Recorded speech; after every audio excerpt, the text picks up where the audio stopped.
परम सत्कारयोग गुरु प्यारी सात संगत जी, राधा स्वामी जी।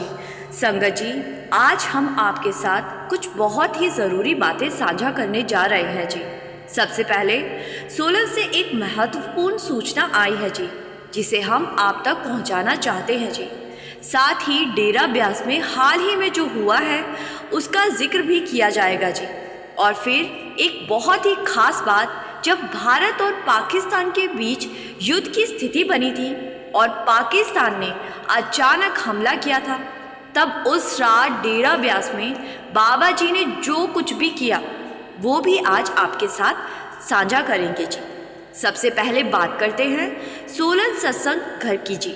जैसा कि आपको पता ही होगा, इस हफ्ते शनिवार और रविवार को सोलन में सत्संग कार्यक्रम रखा गया है जी। भंडारे पर खुली कार में हजूर महाराज संगत को दर्शन देंगे, सत्संग भी हजूर जी करेंगे और संगत के सवालों के उत्तर भी खुद हजूर जी ही देंगे। यही वजह है कि पंजाब, हरियाणा, उत्तर प्रदेश और दूर दराज से भारी संख्या में संगत सोलन पहुंच रही है जी। अब क्योंकि सत्संग शहर बहुत अधिक भीड़भाड़ वाला इलाका है जी और हिमाचल की राजधानी शिमला के पास है, इसीलिए एक विनम्र निवेदन किया गया है, अगर आप सेवा के लिए जा रहे हैं जी तो ज़रूर जाएं, लेकिन अगर केवल दर्शन के लिए जा रहे हैं तो थोड़ा सोच समझकर निर्णय लीजिए। सत्संग स्थल आमतौर पर उस क्षेत्र की स्थानीय संगत के लिए होता है जी, इसीलिए भीड़ को ध्यान में रखते हुए योजना बनाई जी। सोलन एक पहाड़ी इलाका है और पहाड़ी इलाके बहुत ही कंजस्टेड होते हैं जी। अब एक ज़रूरी सूचना उन संगत और सेवादारों के लिए जी, जो संगत पंजाब और हिमाचल की तरफ से सोलन आ रही है, उनके लिए रास्ते में कुछ विशेष केंद्रों पर चाय और भोजन की व्यवस्था की गई है जी। आइए जानते हैं वो केंद्र कौन कौन से हैं जी। जालंधर, मोगा और अमृतसर की ओर से आने वाली संगत के लिए बला चौक केंद्र में रोटी, पानी और चाय की व्यवस्था की गई है जी। ये स्थान नवा शहर के अंतर्गत आता है जी। दूसरा सेंटर बंगा में है, जो मेन रोड पर स्थित है जी और नवा शहर जिले का ही हिस्सा है जी। इसके बाद मरन वाला सेंटर है, जो पंचकूला जोन 3 में आता है जी। ये तब आता है जब हम कुराली से पिंजौर की ओर बढ़ते हैं जी। हरियाणा से आने वाली संगत के लिए पंचकूला 1 सेंटर पर लंगर और पानी की व्यवस्था की गई है जी, जो जोन 3 में स्थित है जी। अब जो संगत जत्थे के रूप में यात्रा कर रही है, उन्हें एक अहम बात का ध्यान रखना चाहिए जी। संबंधित सेंटरों के सेक्रेटरी साहब का नंबर अपने पास पहले से ही ले लें। हालांकि प्राइवेसी का ध्यान रखते हुए सोशल मीडिया पर नंबर साझा नहीं किए जा सकते, लेकिन आप अपने लेवल पर सेंटर से ये व्यवस्था पहले ही कर लें और ऊपर बताए सेंटरों में पहुंचने से कम 2 घंटे पहले संपर्क करके बता दीजिए कि जत्थे में कितने लोग हैं। जैसे 50 सेवादार है और वे रोटी या चाय लेना चाहते हैं, ताकि आपके पहुंचने से पहले सेंटर के सेवादार सारा इंतज़ाम कर सके जी। ये बहुत खुशी की बात है कि सोलन में भंडारा शुरू होने जा रहा है और संगत वहां पहुंच रही है जी। अब जब भीड़ अधिक होगी तो ये जानना ज़रूरी हो जाता है कि मौसम का हाल क्या है। सोलन में दिन में गर्मी ज़रूर रहती है जी, लेकिन ये कोई नहीं कह सकता कि रात को बारिश हो जाए और मौसम अचानक ठंडा हो जाए। इसीलिए सुझाव है कि गर्मी के कपड़ों के साथ हल्का स्वेटर या कोई गर्म कपड़ा साथ ज़रूर रखें जी। एहतियात ज़रूरी है, जैसे कि पहले भी बताया है कि सोलन शिमला से सिर्फ 40 किलोमीटर पहले आता है जी और ऐसे इलाकों में रात के समय ठंड हो जाती है जी। इसीलिए सोलन जाने वाली संगत और सेवादार इस बात का खास ख्याल रखें जी। आइए अब बात करते हैं डेरा ब्यास की जी। कुछ समय पहले बाबा जी ने आदेश दिया था कि पुराने शेड को तोड़कर उसकी जगह नई शीट्स लगाई जाए। ये काम अप्रैल महीने में तब शुरू हुआ जब डेरा ब्यास में सत्संग नहीं था जी। क्योंकि उस दौरान जम्मू और लखनऊ में सत्संग चल रहे थे। तब से लेकर अब तक वो कार्य लगातार चल रहा है जी। इसी वजह से इस समय डेरा ब्यास का मुख्य सत्संग बुजुर्ग पंडाल में स्थानांतरित किया गया है जी। जिस स्थान पर संगत को नामदान मिलता है जी, उसी के साथ थोड़ा आगे दाईं ओर ये पंडाल स्थित है जी। अब फिलहाल वहीं सत्संग हो रहा है जी और उसी समय सारणी के अनुसार सत्संग हो रहा है संगत जी। और अब वो आखिरी बात जिसे आपके साथ साझा करना हम बहुत ज़रूरी समझते हैं जी। जब भारत ने पाकिस्तान पर ऑपरेशन सिंदूर के तहत हमला किया था और बाद में पाकिस्तान ने भी पलटवार किया था, उस रात डेरा ब्यास में बाबा जी ने क्या किया, किस प्रकार संगत के लिए खड़े रहे, ये सब एक प्रेरणादायक और दिल को छू लेने वाली घटना है जी, जिसे हम बहुत जल्द आपसे विस्तार में साझा करेंगे जी।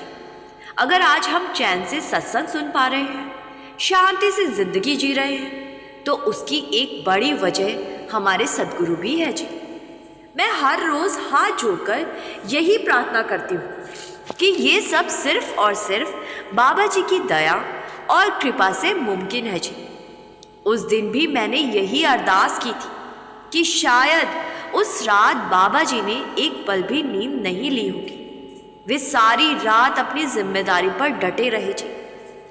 अब मैं आपको एक छोटी सी मिसाल देती हूँ। जब हमारे घर में कोई बच्चा बीमार हो जाए या किसी परेशानी में हो, तो क्या माँ बाप चैन से सो पाते हैं? नहीं ना। बिल्कुल वैसे ही उस रात बाबा जी ने भी रात भर एक क्षण को भी आराम नहीं किया जी। अगर हम सोचते हैं कि बाबा जी ने उस दिन विश्राम किया होगा, तो उन्हें बता दें कि बाबा जी शाम को 5:30 बजे पूरे डेरा परिसर का निरीक्षण कर रहे थे। नंबर 4 की कैंटीन भी गए, दरिया की तरफ भी गए, फार्म हाउस की तरफ भी चक्कर लगाया जी। बाबा जी को जहाँ जहाँ ज़रूरी था खुद जाकर इंतज़ाम करवाया जी। हर एक चीज़ पर नज़र डाली जी, खुद व्यवस्थाएं देखी, हिदायतें दी। उस शाम बाबा जी ने साफ कहा कि रात 7 बजे तक भोजन भंडार बंद कर दिए जाएंगे और उसी रात 8 बजे पूरे डेरा परिसर में ब्लैकआउट करवा दिया गया। सिक्योरिटी डिपार्टमेंट, इलेक्ट्रिकल डिपार्टमेंट, हर सेवा विभाग को हाई अलर्ट पर रखा गया जी। हर सेवादार, हर जिम्मेदार व्यक्ति को स्पष्ट आदेश थे, दिन हो या रात, रात के 12 बजे हो या दोपहर के 12, ड्यूटी के लिए हर पल तैयार रहा। बाबा जी ने उस रात संगत का ऐसा ध्यान रखा जैसे एक पिता अपने बच्चे की चिंता करता है। सोचिए, जब एक बाप के पास 1 या 2 बच्चों की चिंता हो तो उसे चैन नहीं आता, और यहाँ तो लाखों संगत की प्रार्थनाएं एक साथ उस मालिक तक पहुँच रही थी। क्या उस मालिक को चैन आ सकता था? वो रात किसी युद्ध से कम नहीं थी। अगर हम उसे एक छोटा युद्ध कह दें तो भी गलत नहीं होगा। जितनी मिसाइलें उधर से आ रही थी उतनी ही इधर से जा रही थी जी। पंजाब, जम्मू, अमृतसर, फिरोजपुर, जालंधर, हर बॉर्डर इलाके के लोगों ने उस घड़ी को देखा और जिया है जी।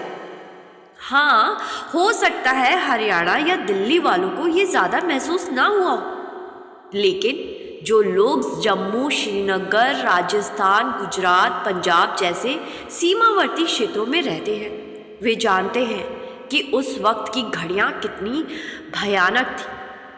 इसीलिए बाबा जी ने उस दौर में डेरा परिसर में हर बात की खुद निगरानी की। हजूर जी भी सक्रिय रहे। सारी रात बाबा जी ने एक पल को भी विश्राम नहीं लिया, क्योंकि जब मालिक के दर पर फरियादों की बौछार शुरू हो जाती है तो मालिक पर भी बहुत बड़ी जिम्मेदारी आ जाती है जी। और बाबा जी ने उस जिम्मेदारी को पूरी निष्ठा से निभाया जी। फिर शनिवार दोपहर का वो समय आता है। अचानक एक घोषणा होती है, सीज फायर हो गया। हालांकि उसके थोड़ी देर बाद फिर हल्की गोलीबारी हुई, पर उस क्षण जो भीषण गर्म माहौल था वो एक झटके में शांति में बदल गया जी। कबीर साहिब कहा करते हैं, संत न होते जगत में तो जल मरता संसार। उन्होंने अपनी बारी में भी लिखा है कि संत इस धरती पर पूर्ण देव तुल्य होते हैं। ऐसे संत अपनी कमाई से, अपनी भक्ति से, अपने नाम और शब्द की ताकत से सारा बोझ खुद उठा लेते हैं। वे हमारे ऊपर आई मुसीबतों को खुद पर ले लेते हैं। हम सोच भी नहीं सकते कि अगर ऐसे संत हमारे बीच ना होते तो हम कभी सुकून की सांस नहीं ले सकते थे जी। आज हमारे शरीर में जो इतनी गर्मी और चिड़चिड़ापन है, उसका एक बड़ा कारण है गुस्सा और तनाव। इन सब का असर हमारे भीतर ही हीट के रूप में होता है और वो ऊर्जा वातावरण में फैलती है जो नकारात्मक बन जाती है। लेकिन संत बिल्कुल शीतल होते हैं जी, पवित्र होते हैं जी, निर्मल होते हैं। उनकी आत्मा की कमाई इतनी प्रबल होती है कि वो सारी गर्मी, सारी नकारात्मकता को अपनी भक्ति की ठंडी हवा से शांत कर देते हैं जी। इसीलिए आज हम खुलकर सांस ले पा रहे हैं जी। नहीं तो अगर संत हमारी सारी परेशानियां हमें ही लौटा दे तो शायद हम अपने ही बोझ से दब जाए। ये बातें इतनी गहरी है कि इन्हें ना कोई किताब ठीक से समझा सकती है, ना कोई सामान्य व्यक्ति। संतों की गहराई को समझना आसान नहीं है जी। यही कारण है कि अक्सर लोग इन बातों को अनसुना कर देते हैं। लेकिन संत बार बार यही समझाते हैं, हर हाल में उस मालिक का शुक्रिया अदा करो। जैसे हमारी दो आंखें बाहर की दुनिया को देखने के लिए होती है, वैसे ही एक आंख भीतर की ओर भी होती है। लेकिन बाहरी आंखों से सब कुछ होते हुए भी हम वो नहीं देख पाते जो वास्तव में ज़रूरी है जी। ऐसा क्यों है? क्योंकि जैसे स्वामी जी ने अपनी बानी में भी फरमाया है, जग में घोर अंधेरा भारी, तन में तम का भंडारा। यानी कि हमारे भीतर जो अज्ञानता और मन माया की मैल भरी पड़ी है, उसने हमें अंदर से इतना ढक लिया है कि हम उस सच्चाई की ओर देख ही नहीं पाते। यही वजह है कि जब बाबा जी ने उस भयानक समय में हमारे ऊपर करुणा की तो एक ऐसा निर्णय लिया जो हमें दिखता है कि संत किसी आम इंसान की तरह नहीं, बल्कि समय से पहले बहुत कुछ जानकर भी चुपचाप इंतज़ार करते। उस दिन सत्संग कैंसिल हुआ, लेकिन बाबा जी ने सुबह मीटिंग में साफ कहा सत्संग कैंसिल नहीं होगा। लेकिन समय के साथ स्थिति ऐसी बनी कि शाम होते होते फैसला बदलना पड़ा। देखिए, जो अधिकारी या जिम्मेदार सेवादार होते हैं, उनके संपर्क बहुत ऊपर तक होते हैं जी। उन्हें समय से पहले ही अंदाज़ा हो जाता है कि बाहर का माहौल कैसा है। जब ऊपर की ओर से भी ये स्पष्ट हो गया कि स्थिति ठीक नहीं है, तब बाबा जी ने दोबारा लगभग 3:15 बजे फिर मीटिंग बुलाई और कहा सत्संग को रद्द कर दिया जाए। जो जत्थे रास्ते में थे उन्हें वहीं से वापस बुला लिया गया। बहुत सी संगत आ भी चुकी थी, लेकिन डेरा परिसर में ना तो खाने की कोई कमी, ना किसी और सुविधा की कोई कमी आई थी। इस सारी परिस्थिति में जो कुछ भी हुआ, डेरा के जिम्मेदार लोगों ने भी उसे नज़दीक से अनुभव किया जी। हर कदम बहुत सोच समझकर उठाया गया जी, ताकि संगत को कोई तकलीफ या कोई नुकसान न हो।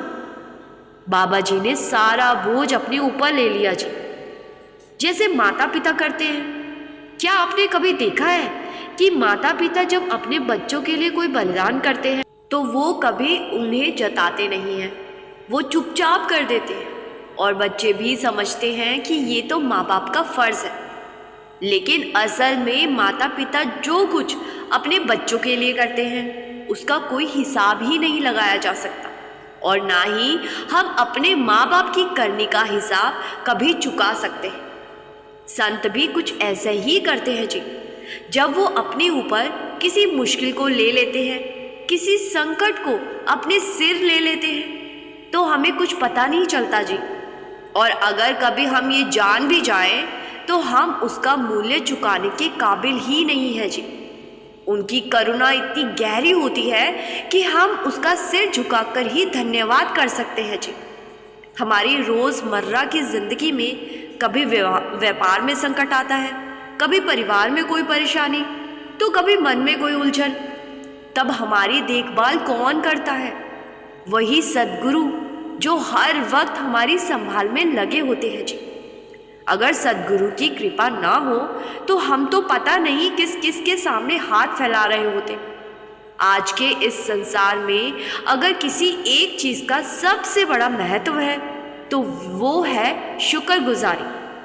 शुक्र अपने सद्गुरु का, शुक्र उस मालिक का, हर पल हर हालत में शुक्र शुक्र और बस शुक्र है।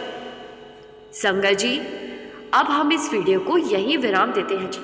संगत जी से मेरी बेनती है कि कमेंट में राधा स्वामी लिखकर संगत के अपने इस चैनल को सब्सक्राइब कर इस चैनल का एक हिस्सा ज़रूर बनिए जी।